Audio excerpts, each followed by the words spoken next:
वृक्षारोपणच्या कार्यक्रमाला समर काय लवकर येत नाही, त्यामुळे सगळेच नाव ठेवत असतात. पण त्यानंतर मात्र समर असा काही सरप्राईज देतो की सगळेच थक्क राहतात आणि स्वानंदी तर बघतच राहते.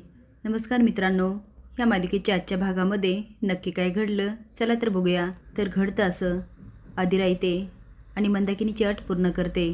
ती मंदाकिनीच्या पायावर नाक घासते आणि म्हणते, आई प्लीज मला माफ करा. हे बघून तर सगळे शॉक होतात. समरला खूप वाईट वाटतं. मंदाकिनी मात्र तोऱ्यात उभी असते.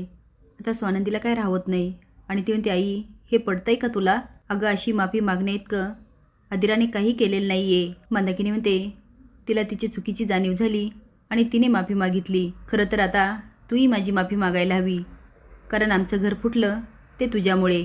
तू आदिराला सल्लाच दिला नसता तर आमचं घर फुटलंच नसतं. स्वानंदी म्हणते, आई तुला कळतंय का तू काय बोलतेस ते?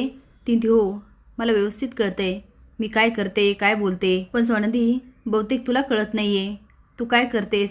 काय गं, श्रीमंताच्या घरात आल्यावर तुला माज झालाय का? स्वानंदी म्हणते, आई पण आता समरला काय राहत नाही आणि तो म्हणतो, बास खूप झालं आता. तो आदिरा मंदाकिनीच्या पायाशीच असते. तो म्हणतो, आदिरा उठ. आणि बघा स्वानंदीची आई, मला असं वाटतं तुम्ही आता जरा जास्तच करताय.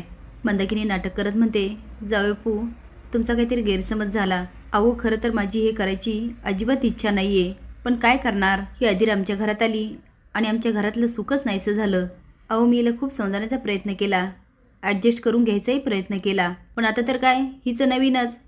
ही माझ्या मुलाला माझ्यापासून तोडते. आता मला सांगा, तुम्हाला आजीपासून कुणी तोडलं तर तुम्हाला चालेल का? आणि ची सल्लागार कोण आहे? ही स्वानंदी. काय तर म्हणे तू बाजूला राहा. मी सांगते ना, खरं तर सगळा दोष ह्या स्वानंदीचाच आहे. स्वानंदी म्हणते, आई बास.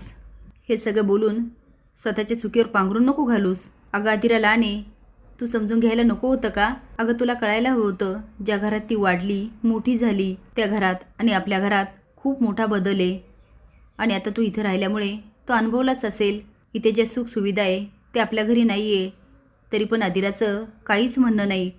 ती तुझ्याशी ॲडजस्ट करून घ्यायचा प्रयत्न करते, पण बहुतेक असं वाटतं तुझीच इच्छा नाही आहे. आदिरा म्हणते, नंदुताई माझं काहीच म्हणणं नाही आहे. प्लीज आई आता घरी चला.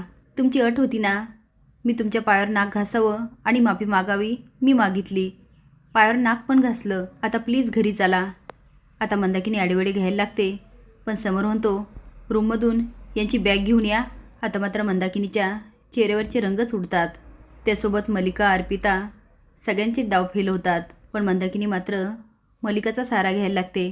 पण मलिका म्हणते, आता समरनेच निर्णय घेतला, मी काय बोलणार ना.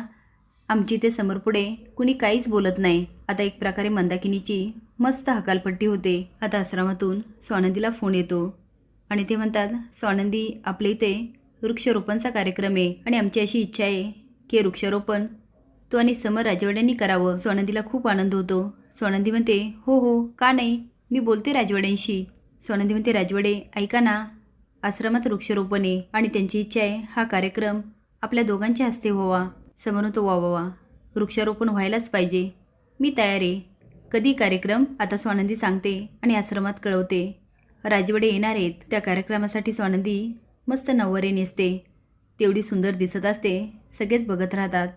मलिका अर्पिताचा खूप जळफळाट होतो. ते आता समरला म्हणते, मी पोचते, तुमचं आवरल्यानंतर तुम्ही पण पोचा. तो म्हणतो, हो हो. आता आश्रमात पत्रकारही आलेले असतात, पण समर काय लवकर येत नाही. तेवढे स्वानंदी येत असते.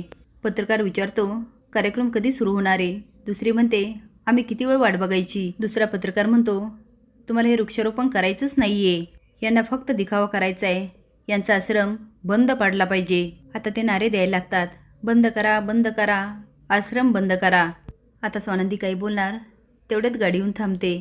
समर खाली उतरतो आणि त्याने जो वेश परिधान केलेला असतो तो बघून सगळे शॉक होतात आणि स्वानंदी तर हसायलाच लागते आणि म्हणते, राजवाडे. स्वानंदी नऊवारी नेसलेली असते तर समर पण मस्त शेतकरी रूपात येतो. आणि त्यानंतर समर आणि स्वानंदीमध्ये जे काय प्रेम होतं पुढील भागात बघूया. असेच नवीन अपडेट जाण्यासाठी लाईक आणि सबस्क्राईब करा. धन्यवाद.